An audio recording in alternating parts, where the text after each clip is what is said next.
Be at the top of the 2 o'clock hour, 90.3 WMSC, Upper Montclair, New Jersey. You're listening to SMC Sports till 4 p.m. Sean McChesney, Sean Martin, John Galletly on with me. So let's talk a little bit of Cowboys, Sean, and Back to football. And a lot of things have happened during training camp, including Brandon Carr's injury. Successful surgery on what I thought was an absolutely ridiculous hand injury.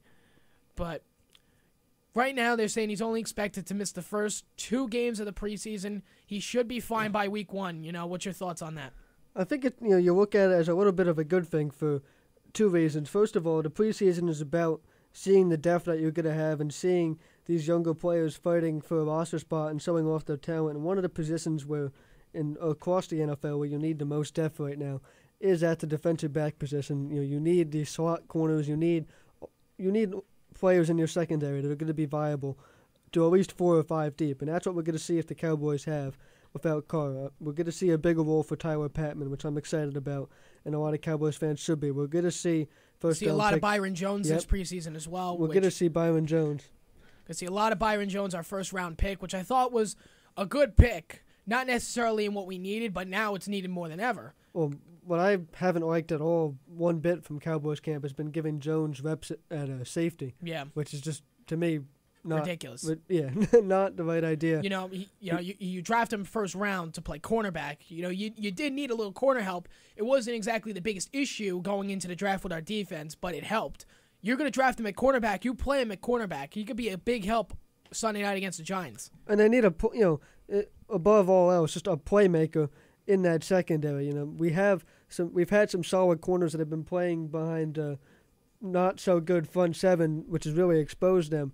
But now in this secondary, they should be playing with a much improved front seven. They should be able to get a lot better. And talking about Brandon Carr, I think this is going to motivate him a little bit. Cowboys fans are certainly on the fence as far as how they feel about Carr. We gave him the money. It was supposed to be him and Skandrick were going to lock up the secondary with Claiborne finding himself a role. But now Carr hasn't really lived up to what we expect from him. But now he should be able to play more in man coverage, which is something that he's better at. He's not good in zone coverage, which is what we've asked him to do because we need someone on that half of the field. But now he should be in man coverage a lot more. The front seven should be a lot better, which should help him out, and he can play his more physical style. So I expect Carr, when he comes back, to understand what he has to do and hopefully step up and rise to the occasion. And you go back, Sean, to about, I believe it was week 15. And DeMarco Murray played with a similar injury. He had surgery, I believe it was on that Monday, and played that Sunday night in Philadelphia. That was the game that we basically locked up the NFC East. So you take a look at that situation, and Carr's got the advantage now because it's not like he's playing anytime soon. He doesn't need to rush back to play San Diego tomorrow night. Mm-hmm. He has time to heal. So he's got about a month before the Giants and Dallas square off at AT&T Stadium. He's got time to heal. So I don't expect the secondary to suffer that much. I expect to see a lot out of Byron Jones, our first-round pick. I expect to see a lot of good things out of Byron Jones at the corner. But when it comes to Brandon Carr being out, and our secondary suffering, I can't really say a secondary will suffer in the preseason. I don't believe in that at all. I believe in the preseason is where everything gets worked on. That's just what it is. If all your mistakes are going to have it happen in August. Yeah, and the secondary is going to need time to learn, and that's exactly what they're going to get with this preseason. The preseason is a time to learn. I was talking with the guys from Inside the Star last night about what we were excited for tomorrow, and I was unhappy that we weren't going to see the starters and Romo and those guys. Yeah. But at the same time, you are excited right from the bat to see the guys that are fighting for a spot in this team. You want to see these young players. You do want to see just a little taste of the starters just so you get a feel for what your team's going to look like come week 1 at AT&T Stadium against the Giants. But for now, we'll live with trying to see these younger players. And who knows, one of them could step up and make a big impact come regular season.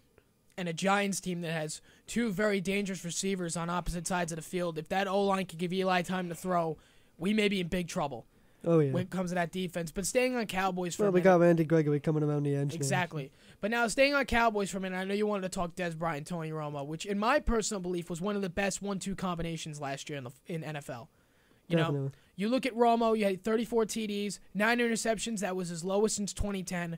3,705 yards. You look at Dez, 88 receptions, how ironic. 1,320 yards and 16 touchdowns. Dez, hands down his best year with the Cowboys. Hands down his best year last year. The question is, Can they repeat that? Because now a lot of defenses are going to focus mainly on Dez Bryant. So that's going to open up a big role for Terrance Williams, Cole Beasley, all of those guys. What's your take on that? Well, I think, first of all, let's start with the running game. I think that the running game really isn't going to take as much of a hit as people are going to say. But if there's one area they are going to take a hit in, it is something that Dez Bryant can help fix. And that's, the fourth quarter close them out kind of running back is something they're going to lack. And I know that's a theme that we talked about a lot in Indianapolis when Peyton Manning was there. He never had that running back that could keep the clock moving and pick up first downs late in games. So even though the Colts had the lead, he had to continue to complete passes, and there couldn't be any kind of drop-off. The receivers and quarterbacks had to continue to make plays, and that's what Romo and Bryant are going to have to do. You mentioned Williams and Beasley. Those guys are going to have to, and those guys are going to have big seasons, no doubt about it. And Dez is going to make his plays here and there and turn heads with his explosiveness. But when it comes down to it, fourth quarter, short third down situations where you don't trust giving the ball to Randall or McFadden, it's going to be about number 9 and number 88, Romo trying to find Dez. And Dez is going to have to show that he can not just be the flashy receiver, but be the guy who can get consistent fourth quarter production out of. And I think he's going to be that guy. And, we gave him the money to be that guy indeed. So I think he's at the very last minute, too. Just add that on there. And you're absolutely right. I believe not much so in the playoffs because he wasn't doing much in the playoffs. But week 1 through 17, Dez Bryant was clutch city in the fourth quarter. We all know that, especially in Week 15 in Philadelphia that basically locked up the NFC East for the Dallas Cowboys. 3 touchdowns. I felt like last year was his breakout year a little Agreed, bit. yes. Or the year that Dez Bryant finally lived up to the hype I would coming say out of breakout Oklahoma year. State. And I would say breakout year. Yeah, because I think that was the one year that he was finally considered one of the top receivers. Sean, when are you going to let it go? I told you, he's never going to let when that we go. win the He's Super never Bowl letting it or go. when Dez scores 5 touchdowns in Green Bay when we go there, I think Week 14 this year. Unbelievable. Did you hear on Cowboys.com, Jerry Jones was asked about it, and did you hear his answer? No. I forget who was asking the question. He was like, "Do you think Dez caught the ball?" And Jerry, in his in only a voice that Jerry could pull off, was like, "Of course, Dez caught the ball. Dez knows he caught the ball." I remember. You know what? I do remember that. You're absolutely right. Sean, you got a break against the Lions the week before. You had one come back to haunt you. He caught the ball. The Packers had one come back to haunt them against the Seahawks, and the Seahawks had one come back to haunt them against the Patriots. Every NFC team that won in the playoffs all I'm saying about that, karma. Let it go. All I'm saying about the Cowboys-Lions game is nobody turned that game off after the Hitchens play. There was still 8 minutes of football to play in a tight game, and you're thinking that the Cowboys are always the team that can never pull that game out, and they pulled it out. So they deserved that win, and Dez Bryant caught the football. Wait a minute. You're forgetting the Lions were in field goal territory at minimum. Yeah, and then they kicked the worst punt in the history of punts, gave us the ball, got marched on, brought us to 3rd and goal. Romo finds Terrance Williams, and then Stafford fumbles the ball 2 times. Why don't we just have Bill Belichick in the studio to talk about this? I don't want to talk about Tom Brady. I don't want to talk about Tom Brady. I'm looking forward to the 2015 Stafford season. fumbled the ball 2 times in the same drive to win the game. I love bringing this up with him. I don't want to talk about Tom Brady. He fumbled the ball twice. We want to talk about the 2015 season ahead. I don't want to talk about Tom The Brady. Lions had no business winning that game. Your starting quarterback fumbled the ball Get out of twice. here. Get out of here. Yeah, I'm leaving. Seriously. I would call it a great comeback, but if it wasn't for that comeback, we would have got the Lions destroyed. The Lions did about as many things wrong as you could have possibly done to lose that game after that play. Exactly. You got to be able to regroup. What the Cowboys can never do, but they did. And let's get back on track here. First preseason game tomorrow night at San Diego. San Diego, and I read your article, 9-7 last year, missed the playoffs. So, you're obviously expecting some decency in this San Diego team, with the draft that they had. And again, we got to go back to Terrance Williams, and I think he's going to be a much bigger threat this year than a lot of people think. And the same with the running game as well. With the O-line that the Dallas Cowboys have, I don't think it took that much big of a hit in the offseason. I'm not saying McFadden or Randall will be superstars this year. I'm saying they can pull out an almost 1,000-yard season. More Randall than McFadden, but, because Randall's going to be the guy now that Murray's gone.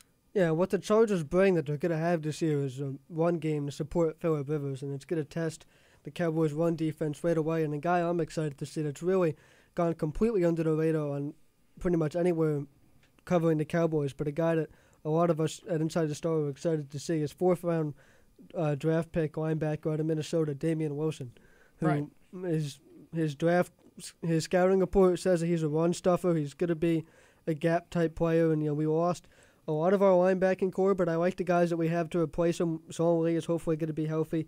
Hitchens can fly around the field, so Damian Wilson is a guy that you're going to want to keep your eyes on in San Diego tomorrow. And as for the running game, obviously that's the big topic, and that's what the national headlines is going to be. Can the Cowboys be as good as they were in 2014 while losing DeMarco Murray? But I think they should be fine. First of all, if you've seen any pictures or video of Joseph Randle so far in camp, he looks ripped. He is he is fit. He is in his top condition. I want to talk about Tom Brady. Yeah, Joseph Randle looks a lot better than he did last season. He is fired up and ready to take this starting role, and he deserves the chance to get it. He's going to get the chance with McFadden on the sideline, and he's going to be running behind the best offensive line in football. Randall with 51 carries last year, 342 yards, 3 touchdowns. Now, what's the latest on Darren McFadden? Because I know his hamstring is still bothering him. He's not practicing. What's the latest on Darren McFadden, if you have an answer? He should be back to practice, I believe, sometime next week or the week after, and hopefully go from there, working him into the offense, into the backfield slowly. I know the Cowboys really have been depleted these past couple of days at running back during practice. I don't know who's been taking handoffs because Randall had to leave the last practice on Monday, and McFadden hasn't been practicing for weeks now, and Dunbar has missed, I think, 5 or 6 practices in a row now. So they're going to be starting Gus Johnson at running back tomorrow, and I'm assuming he's been getting most of the carries at practice along with Lance Seastunk, a draft pick out of Baylor. I'm excited to see a lot of these guys tomorrow night in San Diego, and you know what's weird? I've kind of remembered where the Cowboys start out preseason. It's always in California. Is that because their camp is right there, or? I'm assuming it has something to do with that. It's either always I at think San they moved Diego. it this year. We their opened against camp. the Chargers last season. It's at San Diego, or it's at Oakland, or it's at San Francisco. I don't think it's ever at San Francisco, but you get my point. Yeah, well, we go to San Francisco after San Diego this season. Oh, we do? Yep. Oh, wow. Interesting. So, but you look at the running game, now you look at Terrance Williams, and you remember, while Dez Bryant was holding out, Terrance Williams was being prepped as the number 1 wideout. Definitely. And then you had guys like Cole Beasley, who was going to stay third string. All those guys. Terrance Williams was being prepped for the worst. So, you take a look at what his role is this year. Jason Garrett believed in Terrance Williams that if Dez Bryant is going to hold out for the first few games of the season, you're our guy. Mm-hmm. So it's only you can only imagine what Terrance Williams is going to be doing on the other side of the field. And in his third year, statistically speaking, you usually see a big jump in wide receiver stats in their third year, so it's going to be exciting to see Williams in this role. And my fellow staff writer at InsideTheStar.com, RJ Ochoa, wrote an article about that with showing his stats and how they've increased over the years and how he projects going into year 3 here. Williams really disappeared a lot at times last year, you can say.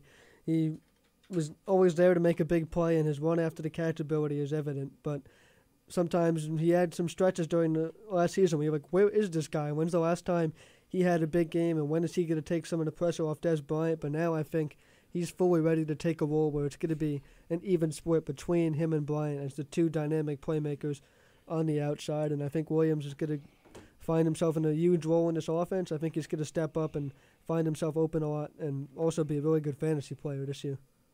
I'm very excited for fantasy football, by the way, and you're absolutely right. Terrance Williams, I feel, is going to be a big threat this year. Dez Bryant has a lot of eyes on him this year. John, you said it perfectly before. You didn't misspoke. He had a breakout year last year, and defenses are, they're aware of that. So they're prepping when they're going to face Dez Bryant. So it's going to be an interesting preseason, and more than that, an interesting 2015 NFL season for the Dallas Cowboys. Now on the phone from InsideTheStar.com is RJ. RJ, you're on SMC Sports. What's going on? Not a lot, guys. Just enjoying this hump day. How about y'all?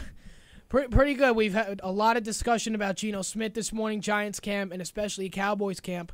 Myself and Sean, mainly the big discussion at first was Tony Romo and Dez Bryant, and I felt like they were probably one of the biggest 1-2 punch combinations last year in the NFL. Do you think they can repeat their dominance just as well this year? I think they can. I know Ben Roethlisberger and Antonio Brown got a lot of credit. I feel like Matthew Stafford, Calvin Johnson kind of tapered off. People have sort of forgotten about them as the premier duo in the NFL. But I'd put Romo and Dez up there. Yeah, like I said, Big Ben and Antonio. I don't see any reason why they should regress. If anything, they should only increase their production. Romo's coming off of an off season where he's been healthy the entire time. Hasn't happened since 2012. Dez is happy and hungrier than ever. And more than anything, I think from a psychological perspective, they've seen that they can do it. They've seen, kind of what Dez talked in that Detroit game from 2013 where everybody thought he was causing a muck and stuff, that they're one of the elite combos in the NFL and they can hang. And so I do think that 2015 is going to be prosperous for them. Now, the thing that might concern some Cowboys fans this year, and the diehard fans like we have here in studio and that we have over at Inside the Star probably would disagree, is that, and we talked about this a little bit earlier, is that without DeMarco Murray, it's going to be more of a situation in the fourth quarter of games where Tony Romo and Dez Bryant being the lead guy is going to be. They're going to have to rely on the passing offense to close out games. They're not going to be able to run the ball and chew out the clock like they did last season. Even with the lead, they're going to have to continue to be able to make plays. If there's one guy outside of Dez Bryant, RJ, that you're excited to see kind of step up and be a fourth quarter guy and a guy that can help move the chains, who would it be? I know one that I'm looking at would be Cole Beasley. Are there any other guys that maybe you want to see even tomorrow in San Diego? Well, you took the words out of my mouth with Cole Beasley. I do think he's kind of, Witten gets a lot of that third down security blanket hype with Romo. But I do think it's kind of evolved into Cole. But, staying in San Diego, the San Diego State guy, Gavin Escobar, the Cowboys, they've been waiting for him to break out for the last 2 years. And I think this is the year where he finally does it. You put him out there, and the guy's going to draw a linebacker in coverage every time. And I don't think anybody can cover him. He's been regarded by many of the beat writers for the Cowboys as having the best hands on the team, and that's counting Dez Bryant, that's counting Cole Beasley. So I think on third downs, I'm going to throw it up to Gavin Escobar, and I think he's going to pull it down. And he showed the flashes of that last year. He had the game against Seattle where he had the touchdown in the first quarter. He had the big kind of coming out party against the Giants at home on October 19th. I think that Gavin's going to kind of, turn into that third down specialist for the Cowboys. Now we take a look at Brandon Carr, where right now he's expected to miss the first 2, maybe 3 games of the preseason. He's expected to be ready to go for Week 1 against the Giants in Dallas. So that means we're probably going to see a lot of Byron Jones in the next few weeks. What do you expect out of the rookie? I think he's going to show his athletic ability. A lot was made about his world record jump at the Combine. I think more than anything, he's going to show that he's versatile. He can play some corner. It's a bummer that Brandon Church, just because I'd like to see some safety action out of Byron. Not that I want him to play there. I just kind of want to see his chops at the position. But I think he's going to show a lot of athleticism, and he's going to show that he's around the ball. But the biggest thing he's going to show is that he can hang, because he's been hanging with Dez out at training camp. So tomorrow when they play the Chargers, I don't know who you regard as the Chargers, number one threat, but I think he's going to lock down Keenan Allen. And I think he's going to show that he is one of the more athletic people in the NFL and that he's capable of competing with the best receivers in the NFL. Now, you've been doing your Countdown to Kickoff series for the website at InsideTheStar.com. Just tell me a little bit about how you've enjoyed that experience and what you've learned about these past Cowboys players and just what you're doing with that series as it comes to a close here. Well, it's been a blast, and today was number 32. It was Walt Garrison. And some of the decades, if you will, have been kind of challenging. The 60s were a little bit difficult because of the linemen. But that was where I really learned a lot about the Cowboys that I didn't know, and I'd like to consider myself kind of a walking encyclopedia on them, or encyclopedia if you're a How I Met Your Mother fan. But, the 60s were cool because I learned a lot about the Zero Club. I learned about guys like Pat Donovan and Tom Rafferty.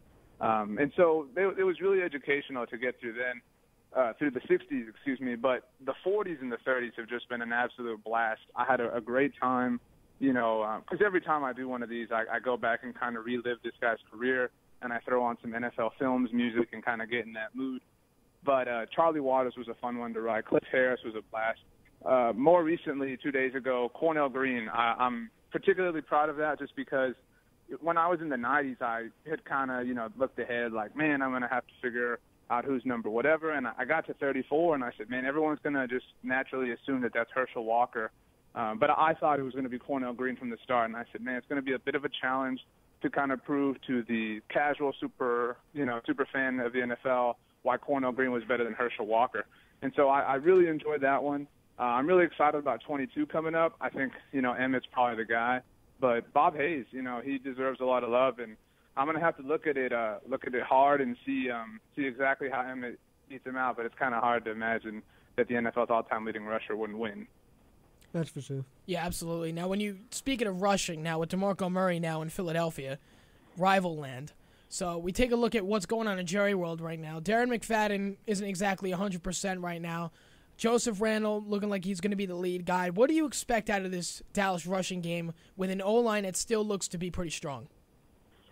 Well, I wrote a piece, for the site Inside the Star a few months ago that kind of compared the 2015 Cowboys to the 2006 Indianapolis Colts.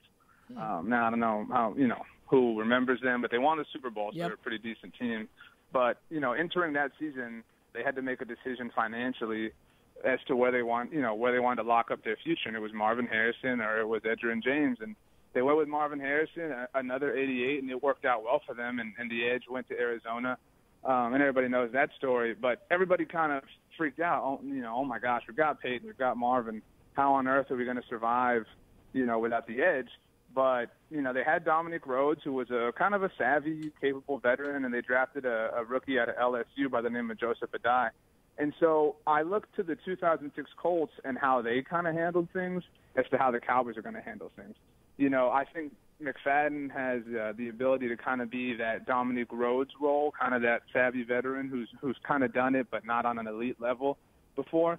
And I think Randall's going to be the Joseph Adai part of the punch, the shiftier, quicker, kind of, hit you when you're exhausted type of running back.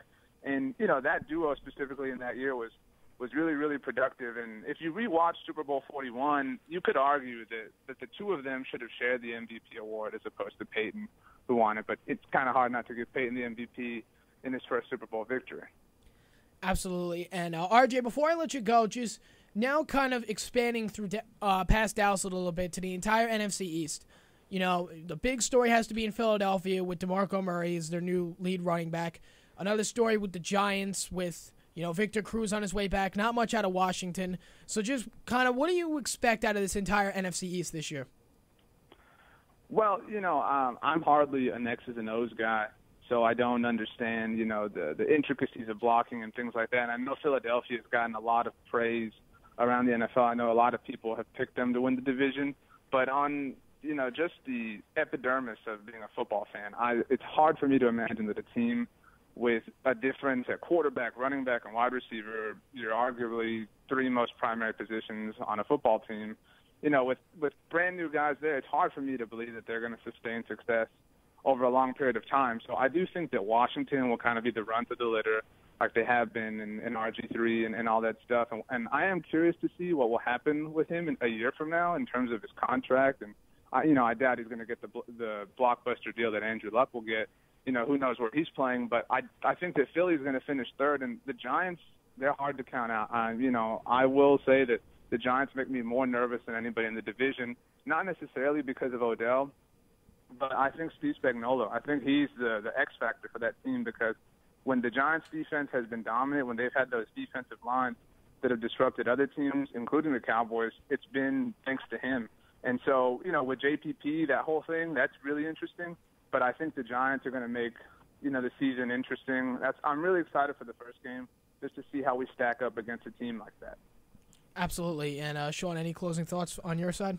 Well, I think that's a great point with the Giants, and they also added Landon Collins, which a lot of fans, especially Dallas fans, looked at as a direct response to needing a run-stuffing type guy to be able to win head-to-head NFC East games. You have to be able to win divisional games in the NFL, and a lot of times in today's draft era, that means drafting a player and justifying the draft pick solely for the reason of beating one of the other three teams in your division. So I think Landon Collins is a run-stuffing type guy that they're going to use against Randall, McFadden, Murray, Matthews, Sproles, and and the Redskins rushing attack. So I think the Giants are definitely an intriguing team, and it should be a very fun week one. Absolutely, and both of you nailed it right on the head. I'm very much looking forward to tomorrow night, more along the lines of week one as well. RJ, I thank you. Appreciate your time calling in. Thanks, RJ. Anytime.